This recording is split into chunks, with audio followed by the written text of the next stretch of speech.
They'd moved on the first day of the summer holidays, and so far it had been pretty boring.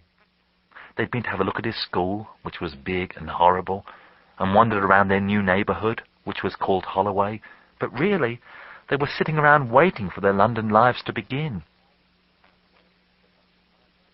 How cool was Will Freeman? This cool. He had slept with a woman he didn't know very well in the last 3 months, 5 points. He had spent more than £300 on a jacket, 5 points. He had spent more than £20 on a haircut, 5 points. How was it possible to spend less than £20 on a haircut in 1993? He owned more than 5 hip-hop albums, 5 points. He had taken ecstasy, 5 points, but in a club and not merely at home as a sociological exercise, 5 bonus points. He intended to vote Labour at the next general election, 5 points. He earned more than £40,000 a year, 5 points. And he didn't have to work very hard for it, 5 points. And he awarded himself an extra 5 points for not having to work at all for it. He had eaten in a restaurant that served polenta and shaved parmesan, 5 points. He had never used a flavoured condom, 5 points. He had sold his Bruce Springsteen albums, 5 points. And he had both grown a goatee, 5 points, and shaved it off again, 5 points. The bad news was that he hadn't ever had sex with someone whose photo had appeared on the style page of a newspaper or magazine, -2. And he did still think, if he was honest, and if Will had anything approaching an ethical belief, it was that lying about yourself in questionnaires was utterly wrong, that owning a fast car was likely to impress women. Even so, that gave him 66.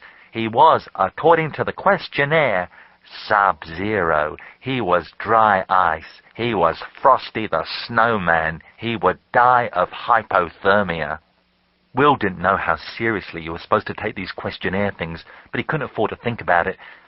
Being Men's Magazine cool was as close as he had ever come to an achievement, and moments like this were to be treasured. Sub-Zero. You couldn't get much cooler than Sub-Zero. He closed the magazine and put it onto a pile of similar magazines that he kept in the bathroom. He didn't save them all, because he bought too many for that. But he wouldn't be throwing this one out in a hurry. Will wondered sometimes, not very often, because historical speculation wasn't something he indulged in very often, how people like him would have survived 60 years ago. There couldn't have been anyone like him 60 years ago, because 60 years ago no adult could have had a father who made his money in quite the same way. So when he thought about people like him, he didn't mean people exactly like him. He just meant people who didn't really do anything all day, and didn't want to do anything much either. 60 years ago, all the things Will relied on to get him through the day simply didn't exist. There was no daytime TV, there were no videos, there were no glossy magazines, and therefore no questionnaires. And though there were probably record shops, the kind of music he listened to hadn't even been invented yet. Right now he was listening to Nirvana and Snoop Doggy Dogg, and you couldn't have found too much that sounded like them in 1933, which would have left books. Books.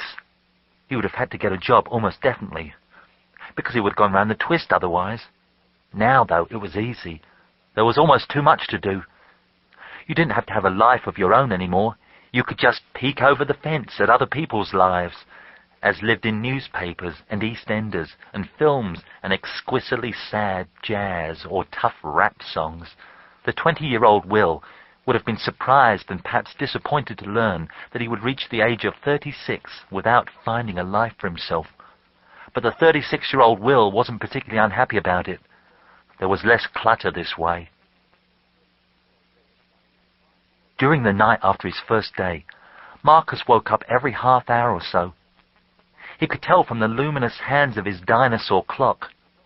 10:41, 11:19, 11:55, 12:35, 12:55, 1:31. He couldn't believe he was going to have to go back there the next morning, and the morning after that, and the morning after that. And, well, then it would be the weekend. But more or less every morning for the rest of his life, just about.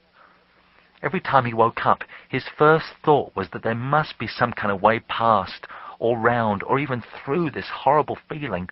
Every time he had ever been upset about anything before, there'd usually turned out to be some kind of answer, one that mostly involved telling his mum what was bothering him.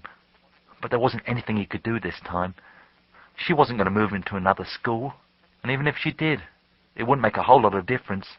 He'd still be who he was, and that, it seemed to him, was the basic problem. He just wasn't right for schools, and not being right for school was a big problem. Everyone went to school. There was no way around it. The only other kind of person he could think of who didn't go to school was the Macaulay Culkin kind. They'd had something about him on TV once, and they said he got taught in a caravan sort of thing by a private tutor. That would be okay, he supposed. All that night he thought like boomerangs fly. An idea would shoot way off into the distance, all the way to a caravan in Hollywood, and for a moment, when he had gone as far away from school and reality as it was possible to go, he was reasonably happy. Then it would begin the return journey, thump him on the head, and leave him in exactly the place where he started from. And all the time it got nearer and nearer to the morning. He got to school early, went to the form room, sat down at his desk. He was safe enough there. The kids who had given him a hard time yesterday were probably not the sort to arrive at school first thing. They'd be off somewhere smoking and taking drugs and raping people, he thought darkly.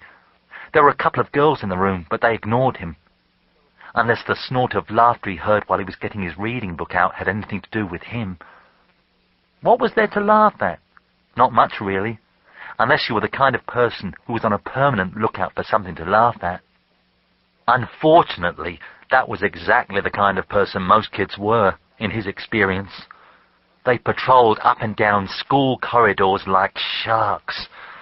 Except that what they were on the lookout for wasn't flesh, but the wrong trousers, or the wrong haircut, or the wrong shoes. Any or all of which sent them wild with excitement. As he was usually wearing the wrong shoes or the wrong trousers, and his haircut was wrong all the time, every day of the week, he didn't have to do very much to send them all demented. Marcus knew he was weird, and he knew that part of the reason he was weird was because his mum was weird. She just didn't get this, any of it. She was always telling him that only shallow people made judgments on the basis of clothes or hair. She didn't want him to watch rubbish television, or listen to rubbish music, or play rubbish computer games. She thought they were all rubbish, which meant that if he wanted to do anything that any of the other kids spent all their time doing, he had to argue with her for hours. He usually lost, and she was so good at arguing that he felt good about losing. She could explain why listening to Joni Mitchell and Bob Marley, who happened to be her two favourite singers, was much better for him than listening to Snoop Doggy Dogg. And it was more important to read books than to play on the Game Boy his dad had given him. But he couldn't pass any of this on to the kids at school. If he tried to tell Lee Hartley, the biggest and loudest and nastiest of the kids he'd met yesterday, that he didn't approve of Snoop Doggy Dogg because Snoop Doggy Dogg had a bad attitude to women, Lee Hartley would thump him, or call him something that he didn't want to be called. It wasn't so bad in Cambridge, because there were loads of kids who weren't right for school, and loads of mums who had made them that way, but in London it was different. The kids were harder and meaner and less understanding, and it seemed to him that if his mum wanted to make him change schools just because she had found a better job, then she should at least have the decency to stop all that let's talk about this stuff. He was quite happy at home, listening to Joni Mitchell and reading books, but it didn't do him any good at school. It was funny, because most people would probably think the opposite, that reading books at home was bound to help, but it didn't. It made him different. And because he was different, he felt uncomfortable. And because he felt uncomfortable, he could feel himself floating away from everyone and everything, kids and teachers and lessons. It wasn't all his mum's fault. Sometimes he was weird just because of who he was, rather than what she did, like the singing. When was he going to learn about the singing? He always had a tune in his head, but every now and again, when he was nervous, the tune just sort of slipped out. For some reason, he couldn't spot the difference between inside and outside, because there didn't seem to be a difference. A song had slipped out yesterday during English, while the teacher was reading. If you wanted to make people laugh at you, really, really